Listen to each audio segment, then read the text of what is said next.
Hola, buenas noches. Por Argentina ya, las 20 del domingo. Y estamos aquí en un nuevo encuentro con la Bitácora Viva. El proceso que vengo compartiendo a partir de la experiencia de conocer las enseñanzas de la verdad divina. Es muy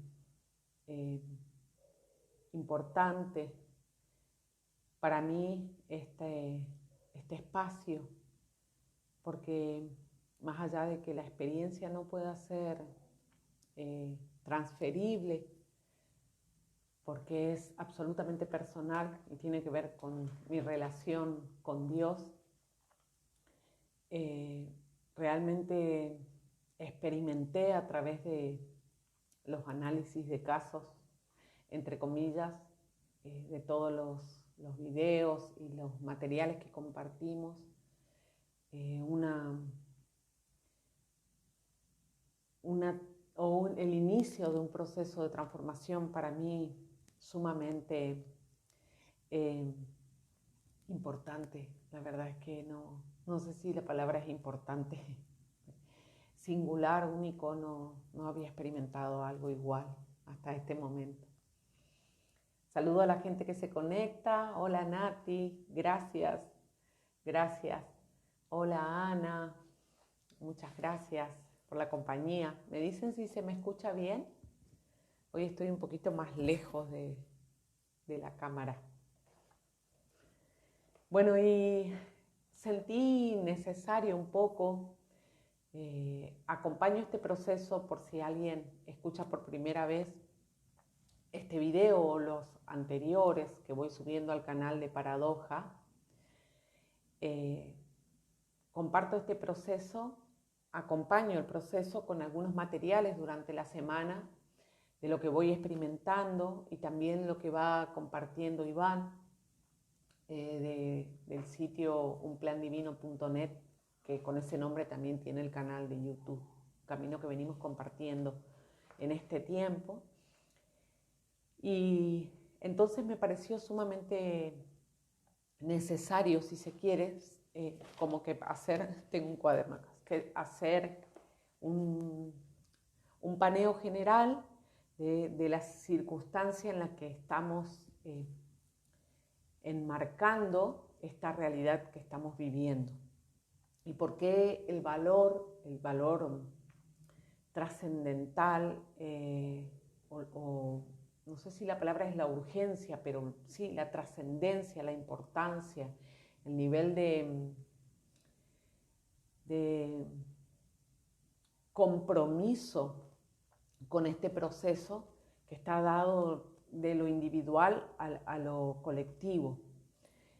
Es lo que percibo, y a pesar de que hablo de mi historia o de mi verdad personal en general, el desafío está en enfrentarla, o sea, más que en darla a conocer, la intención es salir de la historia y entrar en la emoción, porque únicamente a través de la emoción podremos conocer la verdad divina, que es emocional. Entonces ese proceso de desconfiguración, porque la verdad es que es admirable cómo estamos anestesiados, ¿no? En qué medida estamos entrenados para la desconexión, para la insensibilidad. Y tomando uno de los artículos que publicó Iván, que también compartí en la semana, un video de cómo la nueva era, que incluye varios aspectos, ¿no? La tecnología, los avances en la tecnología o en la medicina, en la ciencia, en la espiritualidad, de alguna forma contribuye a este estado de letargo o esta anestesia o esta actitud. Y lo nombra Iván, y me atreví a tomar su denominación como una operación, ¿no? Es una operación humanidad desalmada. En ese marco de la operación de humanidad desalmada en el que estamos incluidos todos, tanto publiqué en la semana que es por comisión, cuando tenemos una participación deliberada, o por omisión, cuando nosotros no hacemos nada, que el no hacer nada también es desarmonioso y es pecado. Entonces, esta operación humanidad desalmada, que es literalmente una rebelión contra Dios, voy a bajar mi cuaderno para estar más cómodo. Ahí está. Bien. Esta operación humanidad desalmada, que es una rebelión contra Dios, tiene como,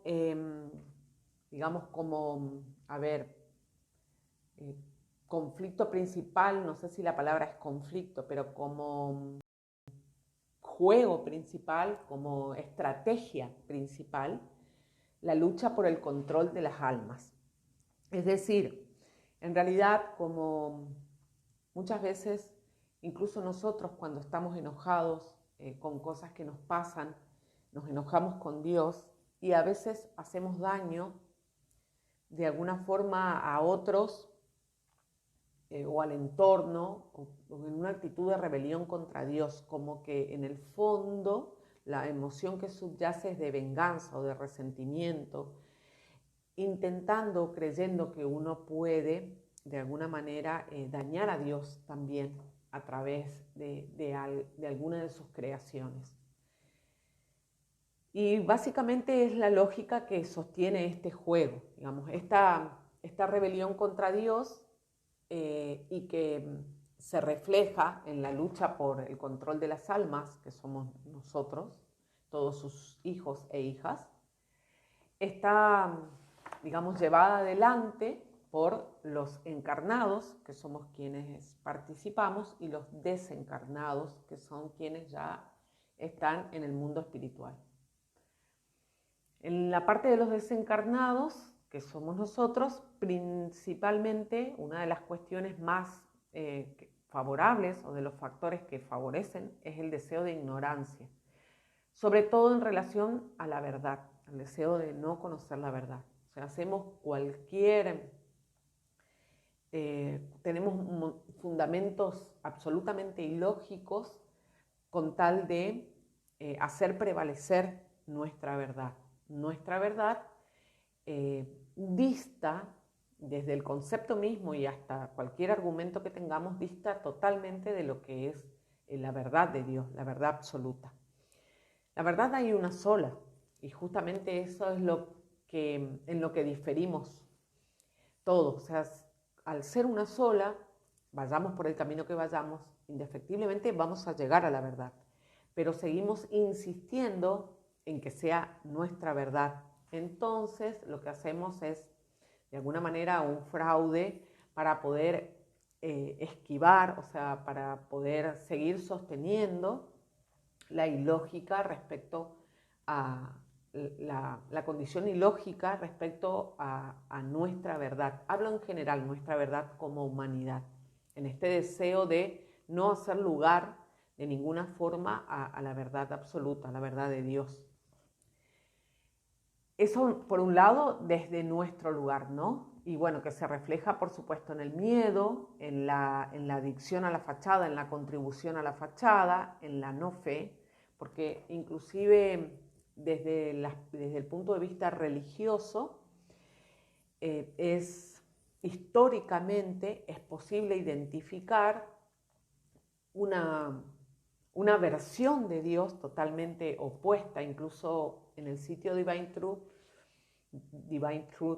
perdón la fonética, se lo reconoce como blasfemia, o sea, al nivel de la versión de Dios que algunas religiones han creado y sostienen y difunden.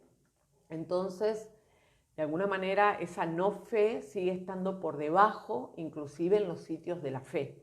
Y desde el momento en que las leyes y los principios de Dios se desconocen, el funcionamiento del universo, incluso al mismo Dios, entonces La no fe es algo mucho más tangible, porque se refleja en los hechos, es mucho más tangible de lo que nosotros creemos que es, digamos, que es la verdad para nosotros respecto de la fe. O sea, sostenemos una fe falsa, también como una versión de amor falsa, como una versión de verdad falsa.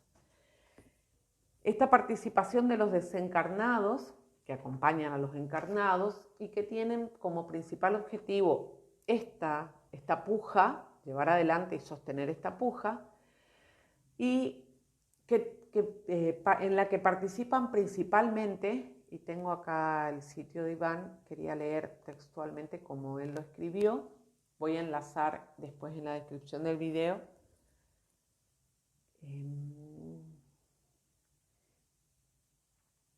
Dice, nos da pie para empezar a hablar de la anestesia humana sistemática, la anestesia del alma, una anestesia que en gran medida parece que buscan implantar los diversos grupos de controladores que querrían tener una humanidad controlable para poder seguir adictos al poder, adictos a la idea de superioridad, adictos a sus heroísmos e historias varias, tradicionales, culturales, políticas, religiosas, nacionalidades, sistemas diversos, instituciones, orgullos de todo tipo, adictos a cosas que son mucho peores. En general, muchos tipos de grupos de personas desencarnadas les interesa en el fondo una humanidad desalmada para poder mantener intactas sus emociones no sanadas en sus almas. Son emociones relativas a la adicción al poder, al control, al sexo por el sexo, y todo aquello a veces dentro de creencias relativas a ayudar a la humanidad. Pero ese ayudando sin Dios, es decir, con algún grado de afán controlador, por lo tanto egoístamente, es decir, protegiendo adicciones emocionales. Y sentía que era importante poder hacer este marco que en mucho contribuye, aprendo y agradezco mucho, en este caso de Iván, que recibo ese marco que me cuesta concebir y tener conciencia de todo lo que implica nuestra perspectiva a nivel global y colectivo. Es por eso que uno en las acciones pierde de vista, porque incluso consideramos, por ejemplo, que para poder darnos cuenta del daño que ejercimos en el entorno, consideramos nuestro recorrido de lo que es mi vida, por ejemplo, estos 50 años, y algunos de los daños que yo pueda percibir, por mencionar algo, la sequía que está en este momento atravesando, incluso, y el nivel de calor y la temperatura que alcanza el planeta. Pero este mínimo episodio termina siendo un fragmento tan pequeñito respecto del daño al entorno progresivo que de edad milenaria, o sea que tiene miles de años, y que justamente está de alguna forma visibilizado un poco con esto de la pandemia y el desorden a nivel también social que impera. Entonces, se pudo reflejar un poco en este periodo en el que estuvimos resguardados y que nuestro estilo de vida fue aislados obligatoriamente, digamos, pero de alguna manera se modificaron algunos factores y cuenta Cornelius en su blog cómo refleja ese daño deliberado que hacemos al entorno, sin reconocerlo como un pecado. Entonces, todo ese panorama global que lo reconozco en mí, no era consciente del impacto de una decisión o de uno de mis comportamientos. Estoy hablando de uno solo: pensamiento, palabra, sentimiento, emoción, no sé qué me faltó, bueno, acción, y todo lo que es potencialmente el efecto de ese comportamiento. Entonces, a partir de esta experiencia, empezar a reconocer la importancia de todo lo que hago y de todo lo que estoy deseando, tomar conciencia, asumir mi responsabilidad, como lo dije en un momento, a los 49 años. Bien, ese es el marco como general y de alguna manera muy rápido, muy, ¿cómo decir?, breve. No entré en detalles, pero la lógica es justamente empezar a asumir mi responsabilidad en lo que tiene que ver con eso que acabo de decir, con mis decisiones y mis comportamientos en desarmonía con el amor y la verdad. Hola Grisel, saludo a mis compañeras. Bueno, quería decir eso con respecto a la importancia que tiene para mí y que esa es la intención de compartir, porque la única forma de poder intervenir, que estamos interviniendo, pero intervenir amorosamente, si se quiere, o con el deseo de alcanzar esa armonía, ya no sea quizás visible para mí, pero sí pueda ser para mis hijos, para mis nietos y para el resto de la humanidad, por supuesto, es empezar a comprometerme con este proceso y en principio, como decía, conocer la verdad personal para poder enfrentarla, porque o sea, con describir una verdad personal que ni siquiera es la verdad de Dios, tampoco estamos logrando nada, sino que la idea es justamente confrontar con esa verdad y comenzar la deconstrucción de la fachada para poder desbloquearme emocionalmente y atravesar los procesos de sanación necesarios para que esta restauración, hablo de mí, impacte en las generaciones que me siguen. Y es así que desde ese lugar, no sé si se dan cuenta que es como que voy achicando, digamos como que el enfoque sistémico que voy haciendo, en realidad lo quería dibujar, pero no dispuse de tiempo como para poder hacer el encuadre desde esto colectivo a lo individual.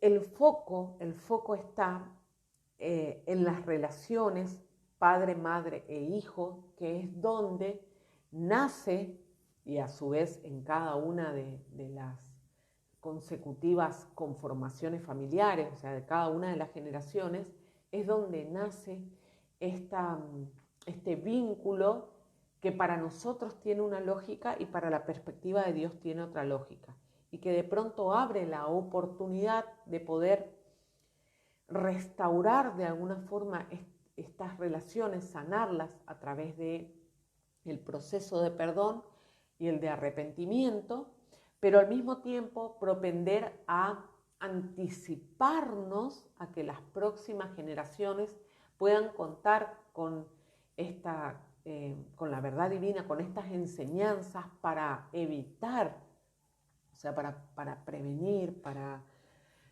vivir, para comprender, a ver, porque no es simplemente enseñar, sino que, claro, es experimentar la vida, experimentar la experiencia, ¿no? Experimentar el desarrollo, el crecimiento y la intencionalidad genuina de este proceso de venir a la tierra a asumir su condición, su individualización y su autorresponsabilidad y autoconciencia. Sentir que uno llega tarde, porque es lo que me pasó al principio, y que hay una suerte de culpa, un poco, ¿no? Porque sí realmente hay una culpa sana, si se quiere, que genera o una vergüenza sana en realidad es, de haber hecho algo de alguna forma tan desarmonioso como fue en mi caso el tener hijos y la forma en que los eduqué, y que ahora que ya estoy acompañando a mis nietos puedo ver, puedo atestiguar y tengo el privilegio inclusive si se quiere, de poner en marcha, o sea, de compartir esta experiencia con mi nieta que ahora vive conmigo, con Francesca, que por ley de atracción recibo como asistencia indirecta su presencia y que ha empezado a movilizar un montón de cuestiones en mí.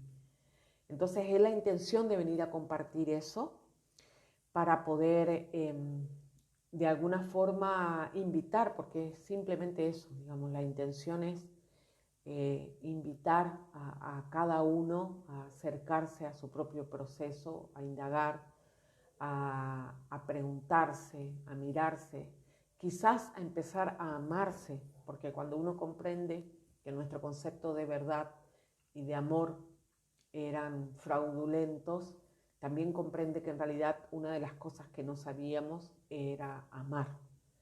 Y es un poco lo que dije el domingo pasado. Volviendo a la intersección, o sea, al punto donde nos encontramos, la semana pasada compartí yo desde la perspectiva de Dios, este es el cuadro, ¿no?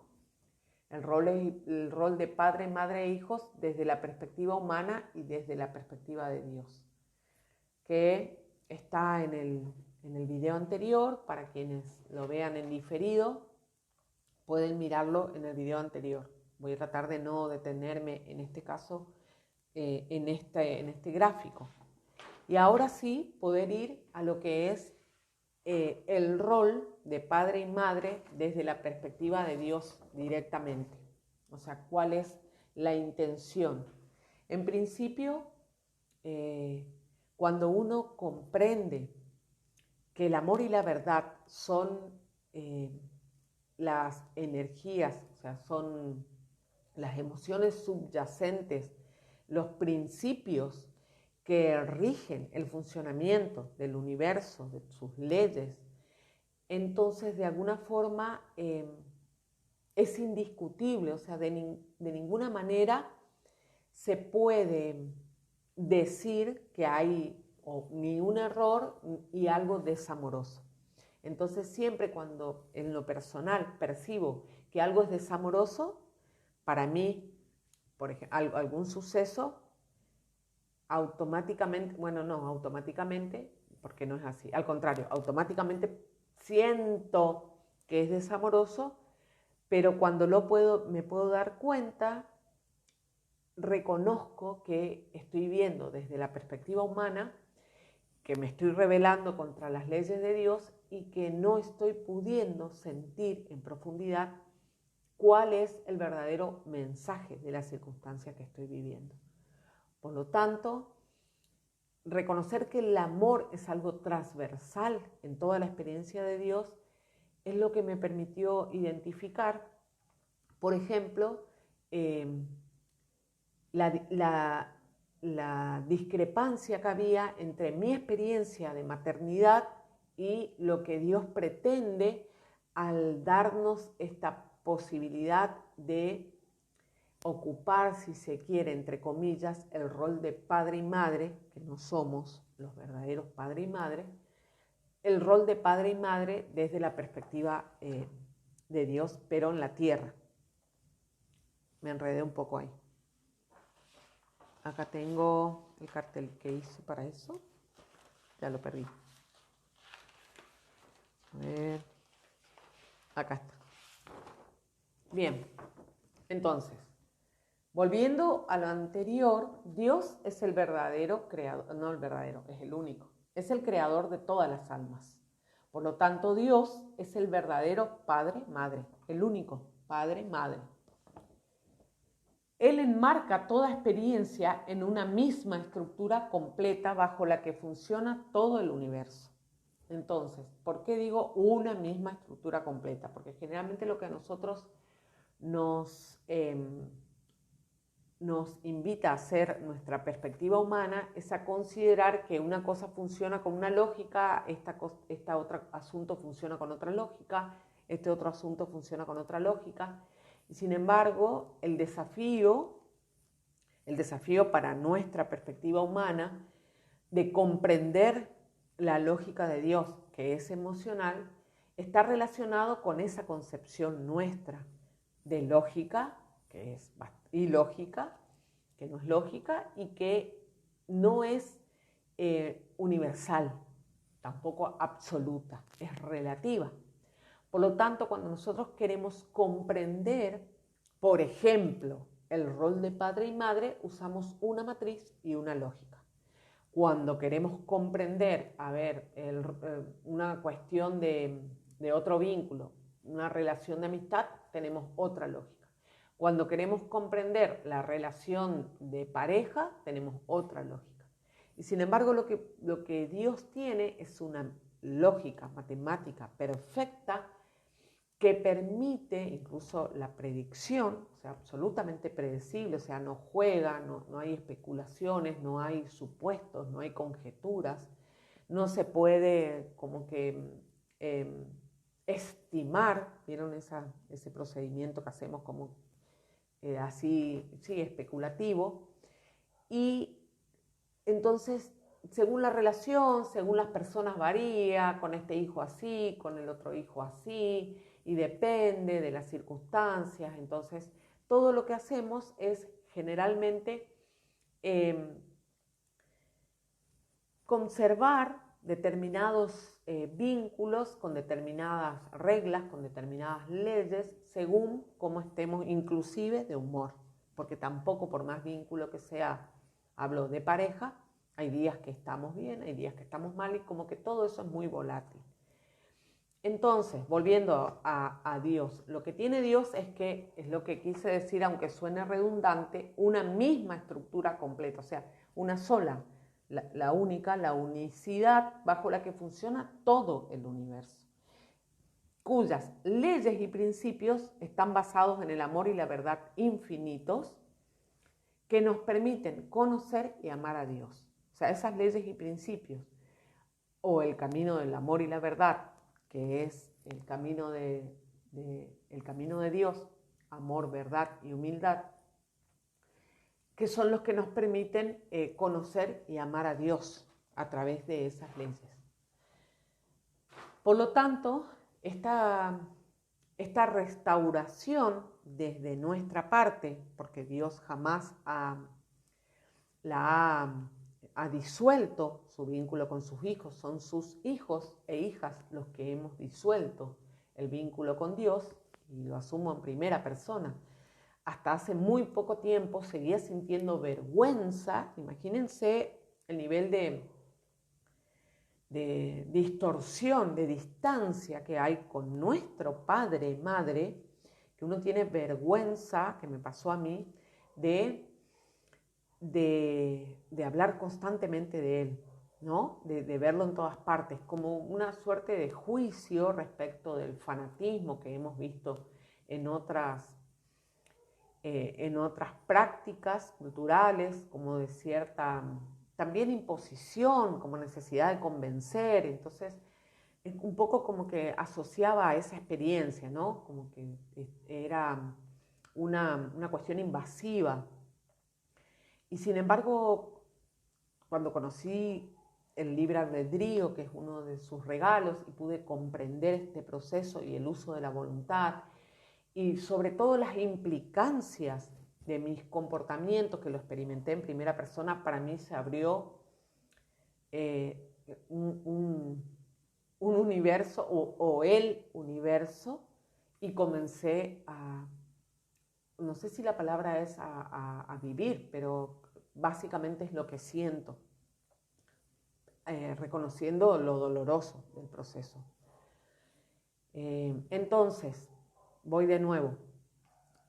¿Y en qué, por ejemplo, por decir una sola circunstancia en la que me di cuenta, en que estando mi nieta acá, yo viviendo conmigo ella, mi vida ha sido, ha dado un vuelco absoluto, y una de las cosas que tenía en mi egoísmo disimulado era hacer todas las cosas a mi forma y como yo quería. Egoísmo, miedo, mi estructura caprichosa, bueno, que quedó visibilizada cuando ocurre esta circunstancia. Y en un momento, uno de estos días que yo trato de levantarme antes que Francesca para tener ese momento de la mañana que era como mío, por decir, sí, en soledad, entonces me levanto y cuando veo que Francesca llega detrás mío, inmediatamente percibo esa incomodidad, esa molestia, esa sensación de desagrado.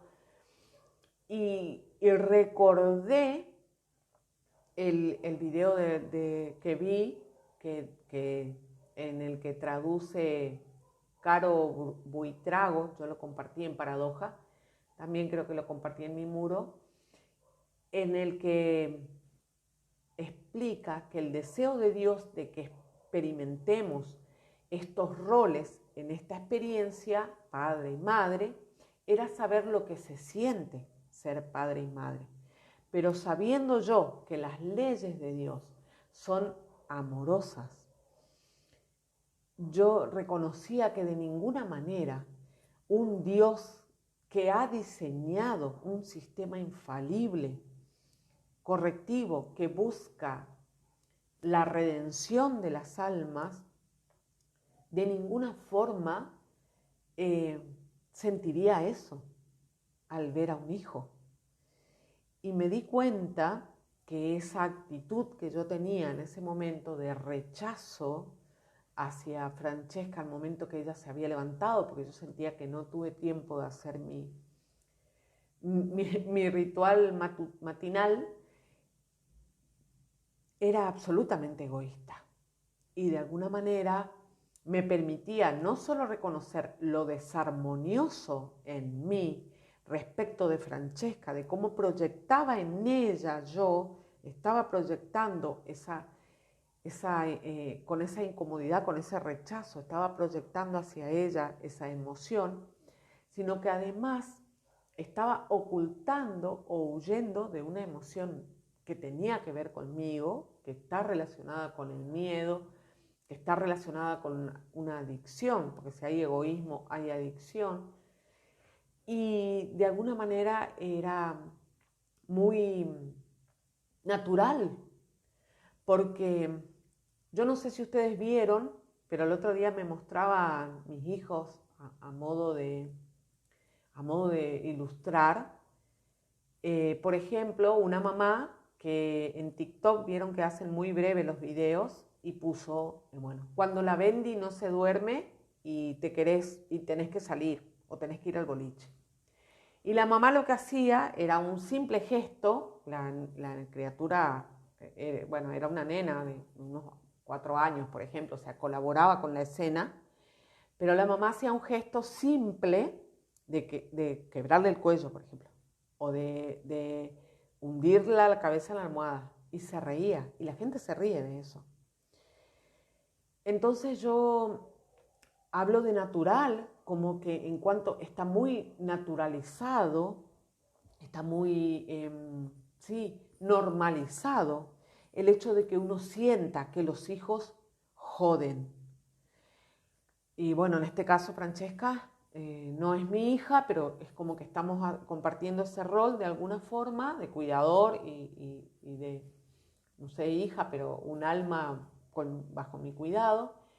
Y cómo ahora está esto de manera en el tono jocoso, está blanqueado y se promueve y se burla y se siente porque es honesto. O sea, a lo que voy es, debajo de ese chiste, debajo de esa expresión graciosa, o de mencionar como, bueno, la Bendy, entre comillas, porque es acá en Argentina se usa la palabra Bendy como acortando la palabra bendición, como que un hijo es una bendición, pero de una forma ya burlesca, como que, bueno, la Maldi, dirían algunos, siento yo, más que Bendy, porque realmente despotrican, o sea, es tener un hijo y en el fondo rechazarlo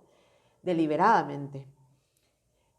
Bueno, para no profundizar en eso, a lo que iba es, ¿de qué manera consideramos nosotros que podemos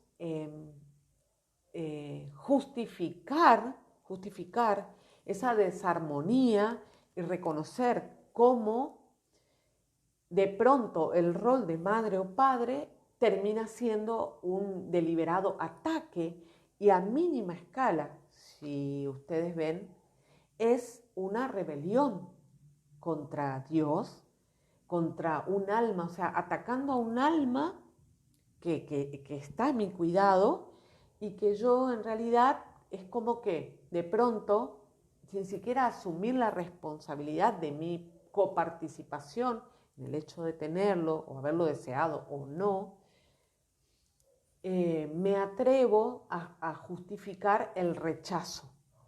Digo justificar porque realmente lo experimento, no solo en el caso digamos, de las redes, sino lo puedo atestiguar.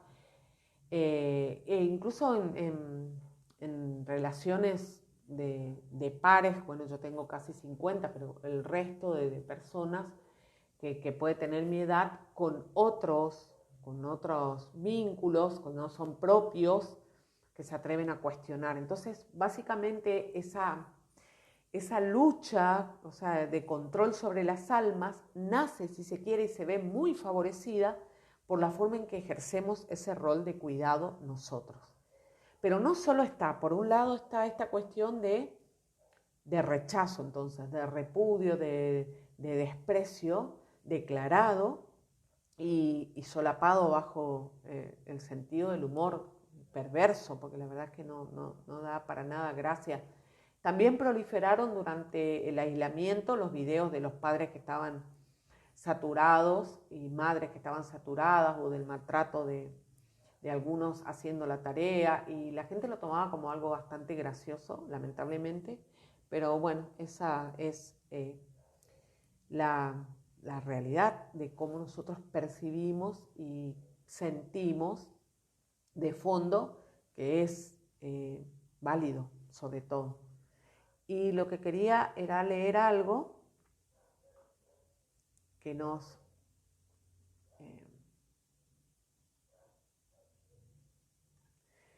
pasa durante este proceso que yo sentí con Francesca en este tiempo.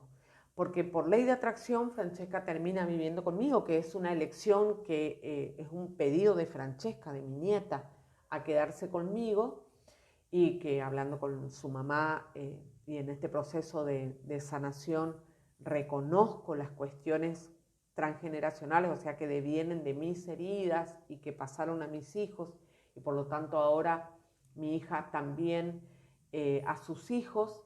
Entonces esta colaboración intencional, voluntaria que estoy haciendo, que estamos ejerciendo de común acuerdo, también tiene el voto de Francesca, o sea, Francesca elige, pero de alguna forma al participar en esta experiencia nos encontramos mutuamente, tanto Francesca viviendo su ley, que ya con 5 años tiene su fachada, no totalmente definida, pero en gran parte, por lo que estoy experimentando, y por otro lado yo tengo mi ley, también mi fachada y también mi historia. Entonces, ese juego de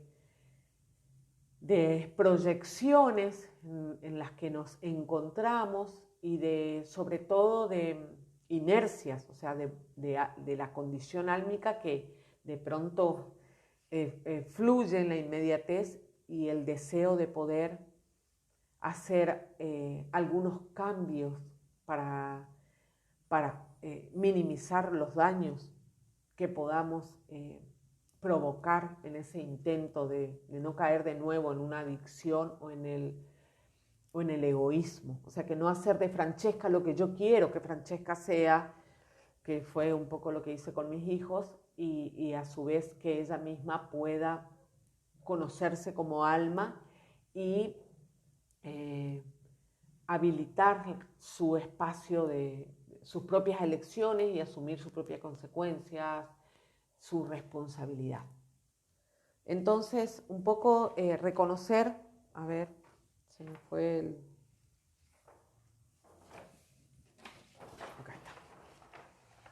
Reconocer que nosotros tenemos esa oportunidad por medio de la ley de la atracción, nos permite valorar cada una de las circunstancias cuando en realidad desde otro lugar, por ejemplo, yo hubiera peleado para que mi hija se hiciera cargo de su rol, cuando en realidad no están dadas las condiciones para que eso suceda. Y entonces, contrariamente, siento que la ley de atracción me responde de alguna forma al acercarla hacia mí o al hacer que su asistencia intervenga en mi proceso. A ver, Ana, si el alma que es de Francesca eligió a Angie para vivir esta experiencia, ahora que ella deje de vivir con ella, ¿no es interferir en su elección como alma? No, de ninguna forma. O sea, esa es, gracias Ana por tu pregunta. Esa es la parte principal de nuestro rol como padres e hijos. Mira. A ver, se me cayó el cuadro. Espera. Me viene bien tu pregunta y se me perdió la lámina. Acá está. Gracias por la pregunta, Ana. Mira. Voy a compartir aprovechando lo que Ana me pregunta. El rol de padre y madre desde la perspectiva de Dios, en principio, es reconocer que nosotros no somos padre y madre. Es decir, somos almas, como dice Jesús, mayores, como hermanas mayores. Padre y madre hay uno solo y es Dios. Por lo tanto, Angie o yo ejercemos el mismo rol, si se quiere, en la experiencia de Francesca, que es, de alguna forma, acompañar, bueno, ahora lo voy a desarrollar, contribuir al desarrollo de su experiencia, de su individualización como alma.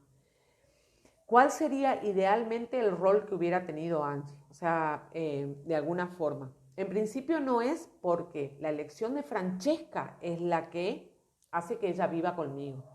O sea, ella me pide a mí quedarse acá.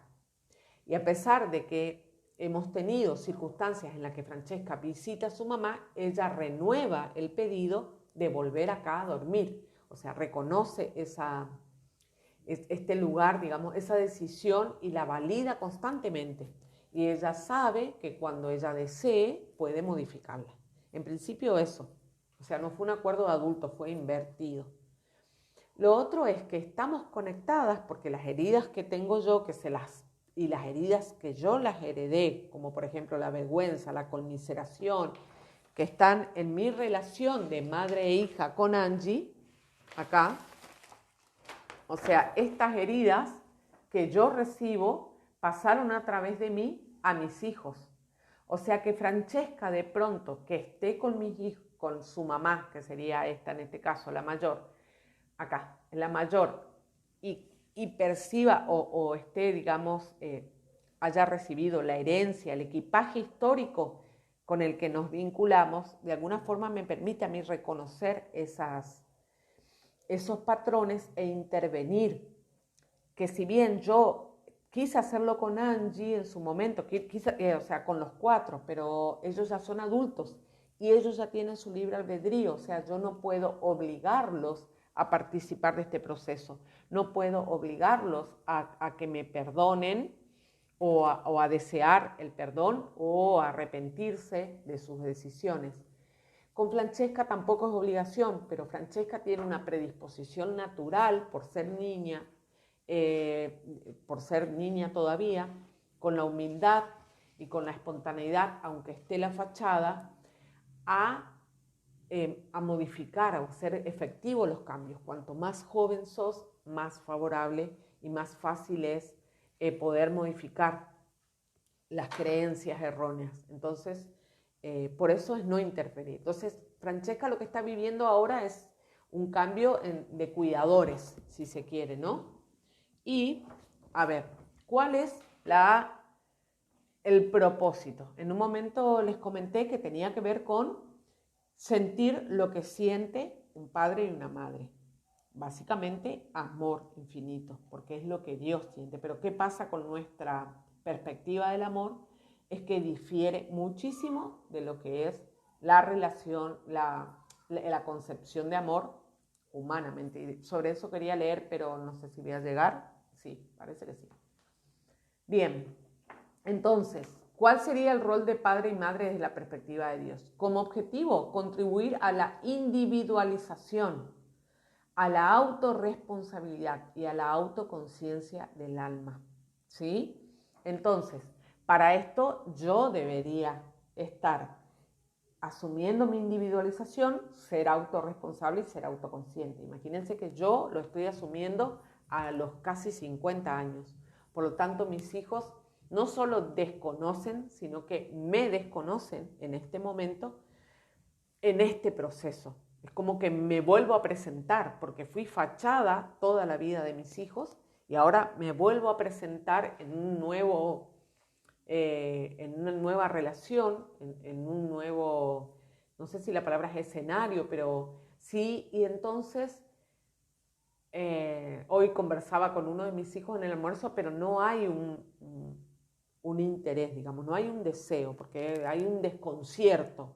Reina el desconcierto y reina como un desconocimiento, si se quiere, ¿no? Y incluso el miedo, el recelo, como que ahí, ¿no? Contaba un poco que Ana Paula fue la que más pudo comprender, incluso emocionalmente, más que intelectualmente, más que yo. Por la juventud también calculo. Bueno, contribuir a la individualización, a la autorresponsabilidad y a la autoconciencia. Enseñar al niño o a la niña todo lo que hemos aprendido sobre Dios y el universo con humildad. Básicamente, ¿por qué con humildad? Porque debemos reconocer que no lo sabemos todo. Y en principio esto es sumamente importante porque una de las cosas que no sabemos es amar. Y es donde más daño hemos ejercido. Porque si bien hay formas de violencia que son deliberadamente, explícitamente violentas, una de las formas más sutiles de violencia y dañinas es entre comillas, el amor entendido como, por ejemplo, conmiseración. Y pasa en las circunstancias en las que nosotros sentimos pena y nos asociamos a las emociones de los niños, intentando incluso que salgan de la emoción en la que se encuentran. Bueno, ya, deja de llorar. Esta semana compartí un artículo en Paradoja y también en Instagram de, no me acuerdo el sitio, Titiriquiero, no me acuerdo, lo puedo mencionar en la descripción del video cuando lo suba al canal de YouTube, pero decía no llores y no nos damos cuenta en qué medida hacemos daño con ese supuesto acto de amor que intenta modificar la actitud. Es la conmiseración. Como a mí me molesta mucho que alguien llore, entonces voy, bueno, vení, te compro un helado, no llores, le secamos la lágrima, hacemos lo posible para sacarlos de esa emoción. Cuando Dios de ninguna manera te sacaría de la emoción que sientes, porque justamente lo que Él quiere es esa, conocerte a través de esa experiencia y a su vez vos te conoces también a través de esa experiencia. Bueno, entonces, ¿qué es lo que tendríamos que hacer en nuestro rol de padre y madre? Enseñar al niño o la niña todo lo que hemos aprendido sobre el Dios y el universo con humildad, sobre Dios y el universo, su funcionamiento, reconocer que no lo sabemos todo, enseñar al niño sobre el amor como principio subyacente de la creación, sobre todo, ¿no? Y este reconocer que no lo sabemos todo es de alguna forma lo que da el sentido, que acá no hice la flechita, me olvidé, de reconocer a compartir. ¿Por qué? Porque ya no es una instrucción lo que yo hago. Yo no le digo al niño, vení, te voy a mostrar la verdad de Dios. Dios esto, lo otro, porque el universo funciona así, porque bla, bla, bla, bla, bla. sino que permitir que descubra y experimente las leyes y los principios a través de su experiencia y de su valoración, porque si no yo sí voy a estar interfiriendo en el libre albedrío, que es el adoctrinamiento que hacemos tanto en las instituciones de educación o en las religiosas, donde nosotros le damos nuestra verdad respecto de lo que es el saber válido y el conocimiento válido. Entonces no le permitimos su propio descubrimiento, no permitimos su propia versión, hasta que, por supuesto, la verdad de Dios es una sola y puedan hacer su propio camino, como para establecer una conexión personal con Dios propia, y a partir de ahí ya dejar, o sea, retirar, como que confiar en que la fuente más alta que es Dios, su propio Padre, Madre, responda, que lo hace todo el tiempo, a través de las leyes y principios, y acompañe el desarrollo de esa alma. Entonces es proveer de alguna forma las oportunidades, facilitar, favorecer, no interferir, los escenarios para que conozca la verdad. Bueno, y entonces ese compartir que viene de la humildad a modo de introducción, simplemente, que es lo que estamos diciendo sobre Dios, sobre la humildad, la importancia de cultivar la humildad, de ser humildes, Dios, que está directamente relacionado con el amor y la verdad, las leyes y principios que regulan el funcionamiento del universo, la existencia eterna, porque, por ejemplo, una de las experiencias más traumáticas, si se quiere, que tienen relación con la idea de separación o la idea de lo efímero de la existencia, es que existimos y tenemos la oportunidad de que esa existencia sea eterna, que nuestra vida es larga, no los familiarizamos con el mundo espiritual, con su cuerpo espiritual, con su experiencia espiritual en tanto energía. Entonces está tan acotado el espacio de la experiencia que el niño solo cree que existe lo que ve y lo que percibe con los sentidos físicos. Cuando incluso en el mundo del sueño, que sabemos, en el estado de sueño, él está teniendo, o ella, están teniendo experiencias. Yo le pregunto a Francesca si se acuerda lo que sueña. Y por ejemplo, que ayer estuvo mirando una película, me dijo, anoche soñé, abuela, que el señor de la película se enamoraba de la hija. Entonces por ahí yo el compartir ese diálogo, esa anécdota, a mí ya me permite también, ¿cómo se puede? Bocetar, esbozar el espíritu de Francesca, por donde deambula. Generalmente todavía está condicionado a las experiencias de los adultos y seguramente vinculada a la mía. Como yo no recuerdo mis sueños, de alguna manera puedo hacer así un sondeo leve de lo que Francesca me cuenta, de lo que ella está experimentando en su estado de sueño. Eso, por ejemplo, que no lo saben, no lo sabemos, y es un poco lo que contaba al principio cuando les mostré el cartel de esta operación Humanidad Desalmada.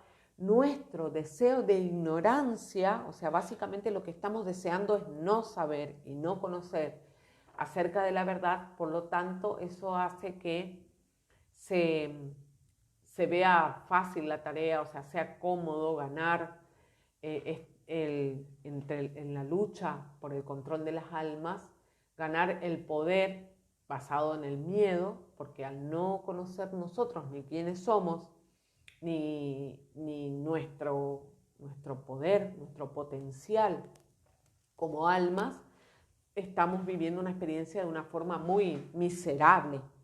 Básicamente eso es a nivel mundial. O sea, cuando nosotros vemos, no importa si consideramos que el éxito es material, sigue siendo miserable, justamente porque solamente veo que lo material es lo que me importa, digamos, como que es mi única meta, o el éxito. O sea, sigue siendo sumamente empobrecida, por más de que consideremos de que tener un título o tener cierto nivel o estatus está bien.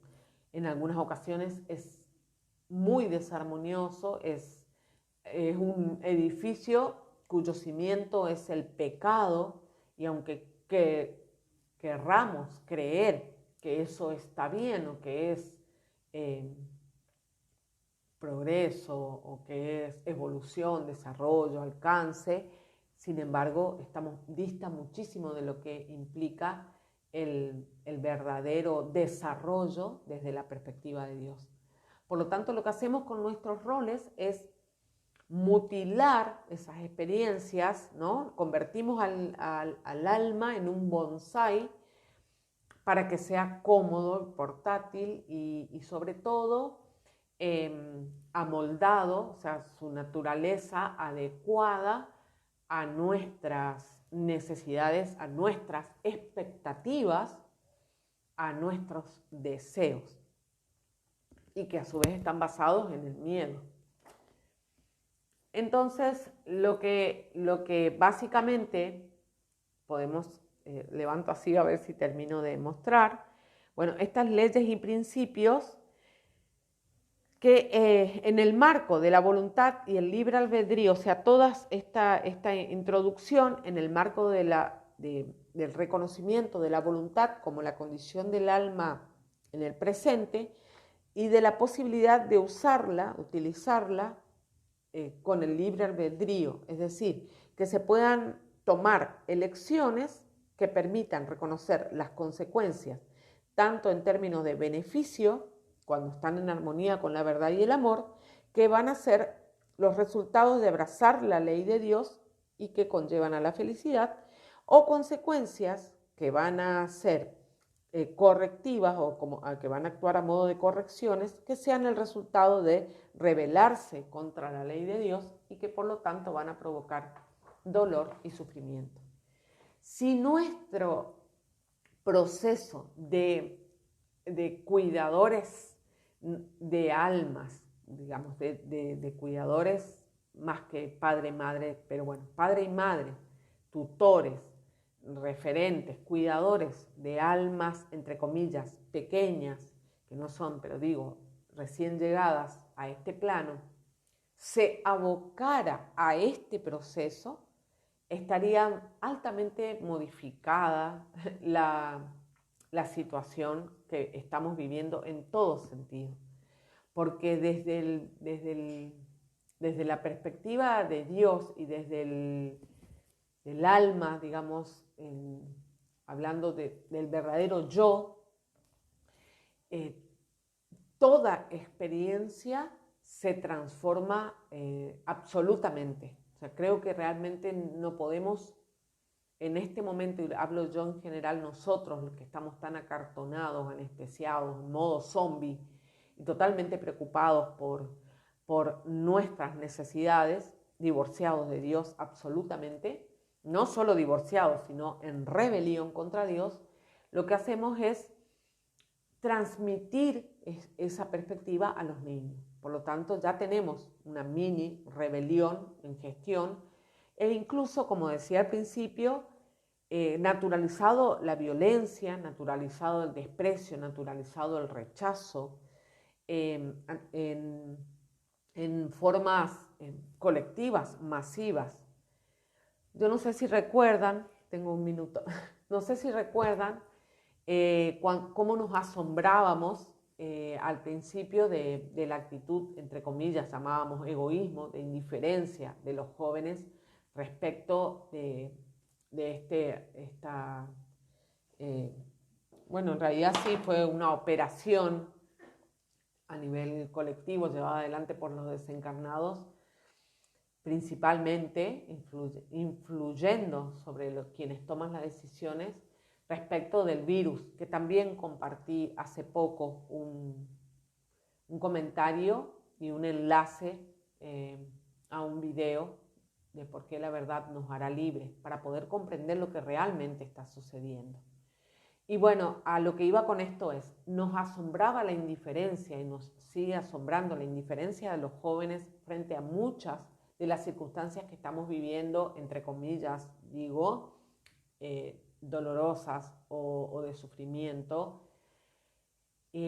porque hay una suerte de desconexión, de insensibilidad, que a su vez provoca en ellos un deseo de una tristeza profunda y un deseo de autoflagelarse, ya sea a través de cualquiera del consumo de sustancias o de otras formas, como sea estar 24/7 de fiesta, estar 24/7 bajo los efectos del alcohol o estar constantemente dentro del teléfono, ¿no? Que pasa muchas generaciones de padres jóvenes inclusive. Entonces esa suerte de indiferencia a la vida, sí, de rechazo, que es lo que incluso están recibiendo ahora los niños y las niñas con esos padres invisibles, o sea, esta generación de huérfanos de padres vivos. Lo leí en un artículo así, me pareció una metáfora que refleja la verdad respecto de eso. Entonces, a ese punto ha llegado nuestra distorsión respecto de las relaciones, que es sumamente importante reconocer. No me dio el tiempo porque mi intención era también comenzar a desarrollar algunos aspectos de cómo comenzar a participar desde otro lugar con esta toma de conciencia, más que la culpa y el regodeo en el sufrimiento, que no es la intención, es justamente iniciar un proceso de cultivar el deseo, que es la fe, la humildad, reconocer la ley de la atracción y todas las oportunidades, la ley de la atracción como mensajera de la verdad de Dios, que está constantemente, todo el tiempo, hablándonos, ofreciéndonos la oportunidad, restaurar a través de la conciencia también ese diálogo y poder comenzar, no sé cuánto puedes llevar, pero comenzar a ir, como en un artículo lo dice en uno de los esbozos, lo dicen, a ir en contra del mundo, porque básicamente esa es la posición que uno tiene cuando elige la verdad y el amor desde la perspectiva de Dios, ir en contra del mundo por amor al mundo. Así que bueno, me comprometo a que el próximo domingo pueda compartir esta experiencia de la ley, de las respuestas a la ley, de la atracción, de las tres posibles y profundizarlas, y después también las alternativas de poder comenzar a construir, si se quiere, a deconstruir por un lado la fachada y a reconstruir nuestra relación con Dios. Bueno, gracias por las preguntas. No sé, Anita, si te respondí. Digo que me voy a relajar siempre para hacer lo más profundo posible. En una hora no es fácil comprimir una experiencia, sobre todo en estos días que para mí tuvo un valor trascendental. En una de esas puedo hacer algunos videos y me anime a subirlos para compartir con mayor periodicidad, porque es sumamente interesante, sumamente interesante. Gracias, Ana, gracias a quienes acompañan, ahí la veo a Silvia, gracias, Ana Borda, Ana Pilar, muchas gracias, muchísimas gracias. Y bueno, será hasta el próximo video. Un abrazo. Gracias, Ana Paula, que la está cuidando Francesca. También tiene su momento de ley de la atracción ahí. Gracias. Ah, buenísimo, claro, sí. Gracias. Sí, en realidad ni nosotros conocemos nuestro libre albedrío, así que es natural que no lo podamos ver.